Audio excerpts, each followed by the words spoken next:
This is David Dubal, and I thought that tonight it would be rather pleasant listening to have a waltz program. The waltz is a musical form that continues to fascinate even composers, while even late in our century, people still love to watch it, and they love to dance it. You know, the origins and early history of the waltz are shrouded in obscurity. In its early, more rustic stage, it resembled a dance form called the Ländler. However, by the 1770s, the waltz began to appear as a specific form. The dance's gestures appealed to the growing democratic climate of the time, with its lessening of social delineations. The waltz had nothing really in common with the courtly minuet. Well, on this program, I thought it would be nice to hear some very, very different kind of waltzes, although all waltzes have the family resemblance. Brahms on this program will be followed by Dvorak, and then there will be a work called Modern Love Waltz, whatever that means, by Philip Glass. Then back to the 19th century with the Glazunov Waltz, then the Minute Waltz, then, of course, Johann Strauss Jr., and we'll end the program with the Tchaikovsky Sleeping Beauty Waltz. But you know, the waltz created a scandal at first, as many new things do, and it was not exactly loved by conservative thinkers. Its graceful, swelling movements around 1800 were just considered a little too scandalous, a little too erotic. Surely the waltz was a sign of moral decay. Well, let's listen to a pianist born in France, I believe, and her name is France Clidat, and she is going to play the most famous waltz Brahms wrote. He wrote 16, and this is the 15th, and let's hear this waltz for piano.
The concert pianist Franz Clidat, from an album of encore pieces, just played Brahms' Waltz number 15 in A-flat, and it's never lost its popularity. And of course, Brahms lived in Vienna.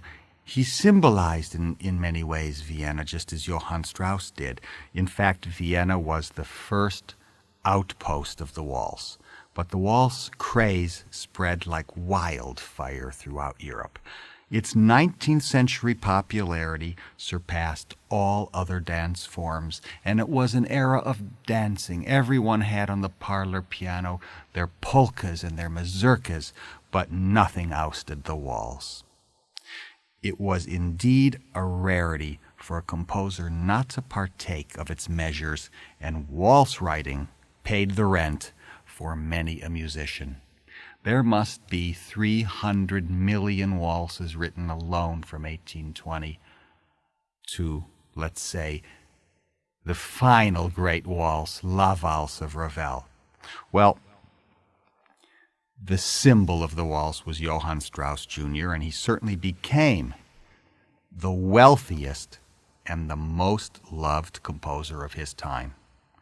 Now, if Brahms and Wagner were the musical enemies of the day, they could at least love Strauss together. As a matter of fact, I think that at a party where Madame Strauss was after Johann Strauss's death, or perhaps not, I don't remember, she met Brahms and she said, "Can I have on my fan your autograph?" And Brahms, the gruff, austere Brahms, wrote the first phrases of the Blue Danube Waltz, the first bars, and under it he said, "Unfortunately, not by Johannes Brahms." Well, a man that adored Brahms and modeled some of his music after his came from Czechoslovakia. It wasn't called Czechoslovakia yet. It was Bohemia. His name is Dvorak, and he wrote several waltzes, 8 or 9, and there is a piano version of the waltz we hear now, the waltz in D, and there is also one for string quartet, and we're going to hear the Sequoia String Quartet in this 3-minute piece by Antonin Dvorak, Waltz in D major, Opus 54, number 4, and it's marked Allegro Vivace.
the Sequoia String Quartet in a delightful performance of a delightful work by Antonin Dvorak, his D major waltz, Opus 54, number 4.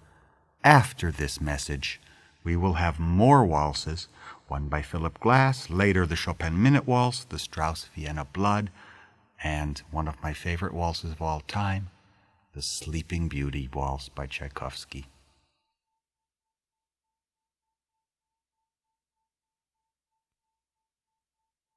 This is a program of waltzes, and the waltz form has never gone out of style.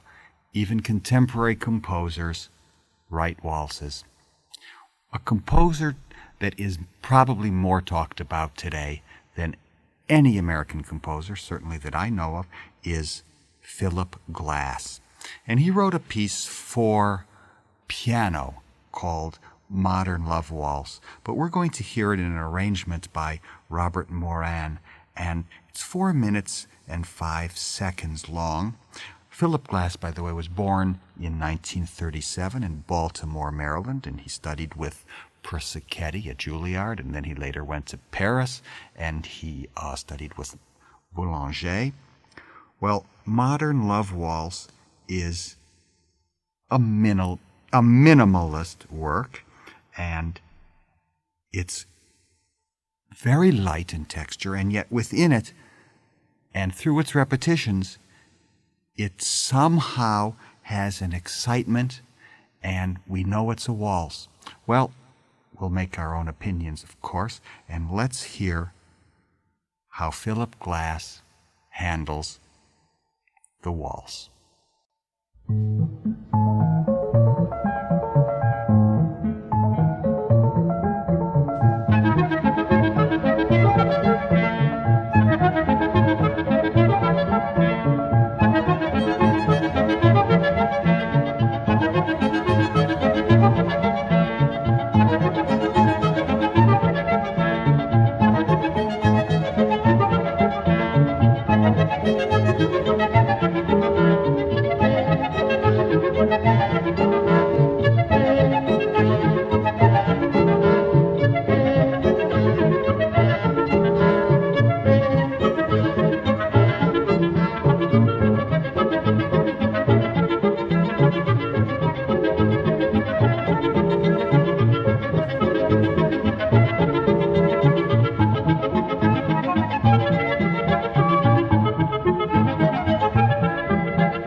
Well, that was the modern Love Waltz by Philip Glass, and it was arranged, it's a piano piece, it was arranged by Robert Moran.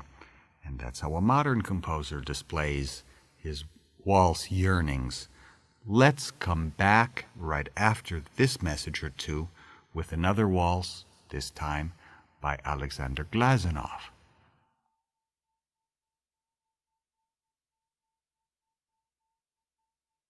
This is David Dubal, and tonight, an all-waltz program. We started with Brahms, then Dvorak.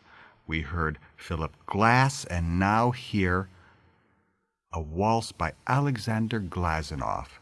Well, what happened to Glazunov? He is a composer, born around 1862, I'm not sure.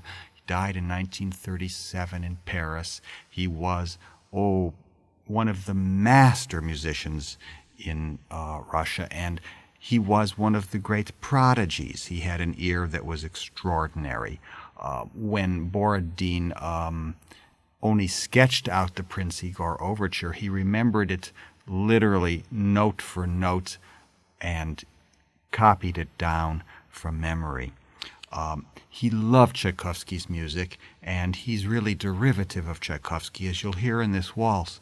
But what he has is an exquisite craft and wonderful melodies. You know, he did write Ramonda and the Seasons ballet scores, and his 7 or 8 symphonies are seldom played. But there are so many nuggets and gems. Indeed, I myself found one, at least I think it's a gem, and it's a waltz that I recorded recently. And note that he really is prodigal in themes. There's at least 4 themes in this waltz by Glazunov. It's in D major. Let's hear Alexander Glazunov's waltz.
That was David Dubal.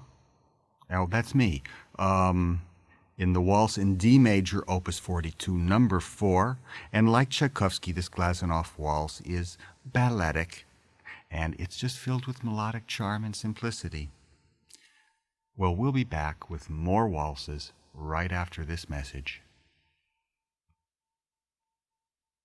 Now we continue our waltz program with a Chopin waltz, the Minute Waltz. But before we do, let me read from an article written by H.L. Mencken, Tempo de Valse. He wrote it many years ago, and he said, "The waltz never quite goes out of fashion. It is always just around the corner. Every now and then it returns with a bang. And to the sore harassment and corruption, I suspect, of chemical purity. The popular dances that come and go are too gross to be very dangerous to civilized human beings. They suggest drinking beer out of buckets. The most elemental good taste is proof enough against them. But the waltz, the waltz, indeed. It is sneaking, insidious, disarming, lovely. It does its work not like a college yell or an explosion in a munitions plant, but like the rustle of trees, the murmur of the illimitable sea, the sweet gurgle of a pretty girl." Well, that's Mencken's Rhapsody on the Waltz. And we know that the Minute Waltz by Chopin has been played to death, and pianists really do try to make it in less than a minute, and it's rather impossible.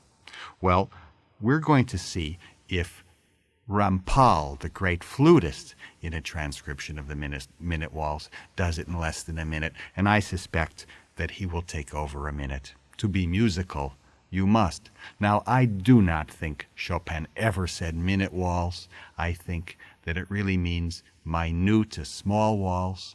And in fact, someone said that really Chopin wrote this waltz because he was observing a dog chasing its tail.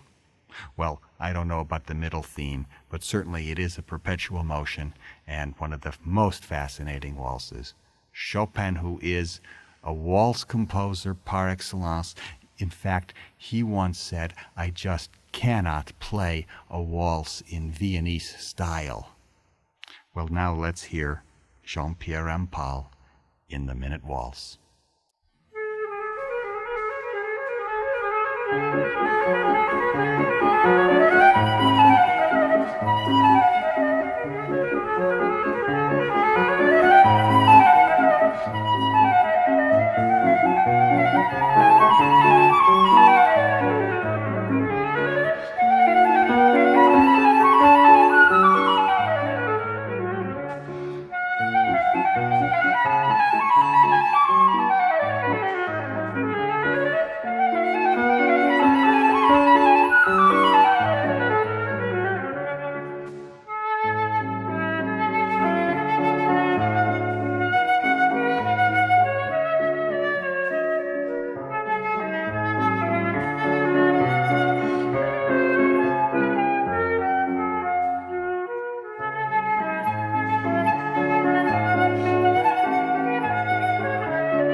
Jean-Pierre Rampal played the Minute Waltz in 1 minute and 48 seconds, as expected. And the Chopin waltzes are a unique set of pieces,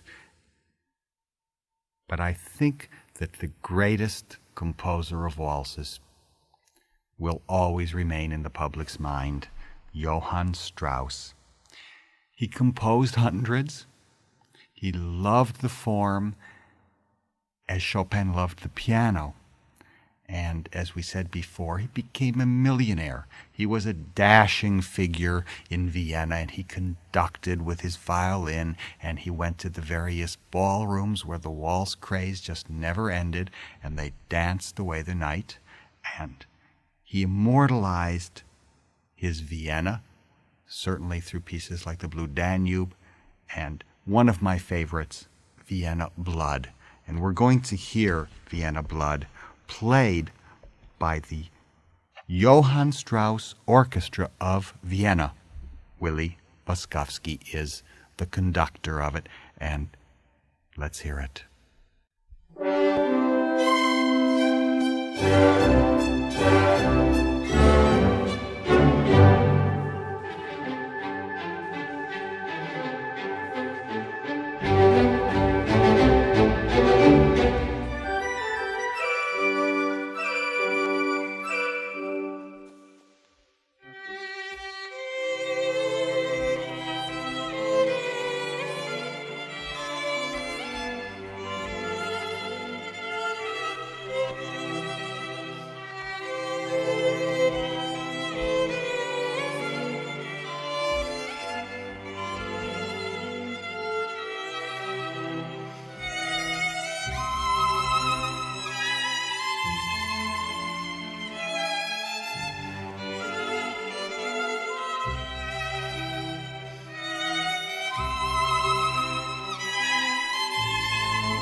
Willy Bączkowski and Johann Strauss Orchestra of Vienna in the Vienna Blood.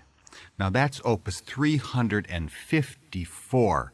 Think of that. This man was a busy man writing waltzes, and really they would waltz every night if they could. People were absolutely crazed by it. Well, we should also say that the first waltz, the first great ballroom waltz, which we won't hear on this program, is called The Invitation to the Dance, and it's by Karl Maria von Weber, and it was written in 1819, and when that was introduced, it caused a sensation that really ran through the next 3-4 decades when everyone had to play The Invitation to the Dance.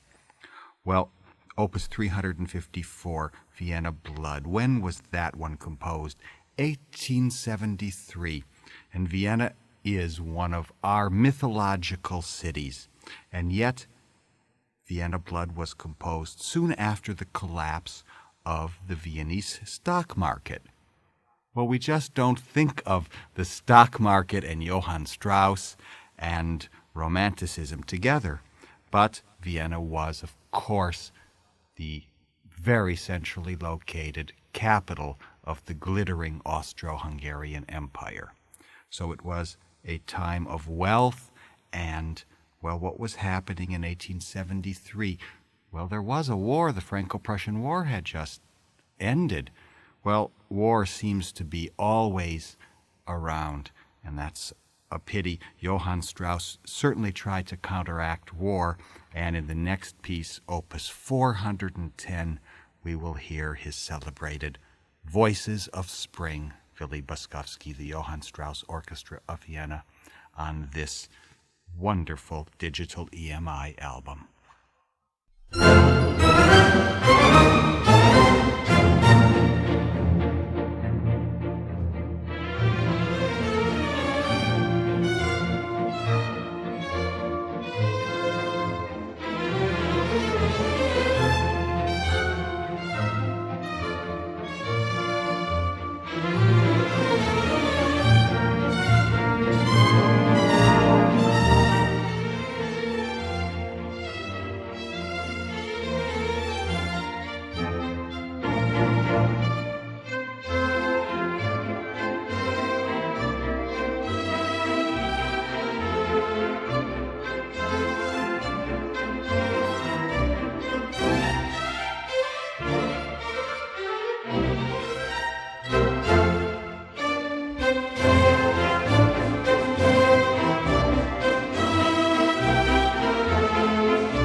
Of course, that was Johann Strauss. Which one? Voices of Spring, opus 410. He wrote polkas, he wrote a few marches, he wrote, of course, operettas, he wrote the Fledermaus, but most of all, he wrote his great waltzes. Willy Bączkowski conducted the Johann Strauss Orchestra of Vienna. Johann Strauss was born in 1825. He died in 1899, really just before there was any real possibility of recording him. Think if we could only have a Johann Strauss recording, we would really know how they go. Well, a waltz master, without doubt, is the great Russian Tchaikovsky. He loved the waltz.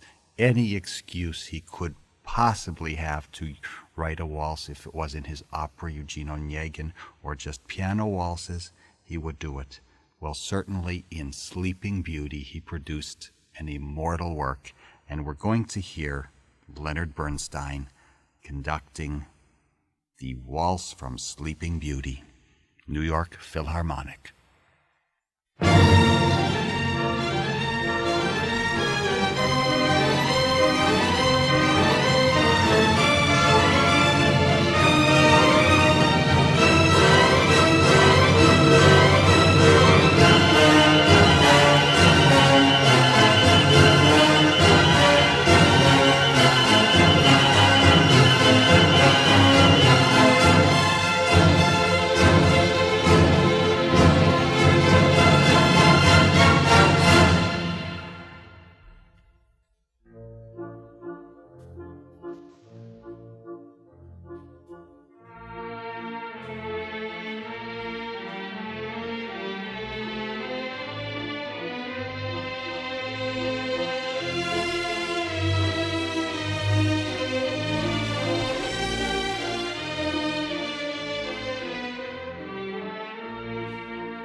Leonard Bernstein conducting the New York Philharmonic, Waltz from Sleeping Beauty.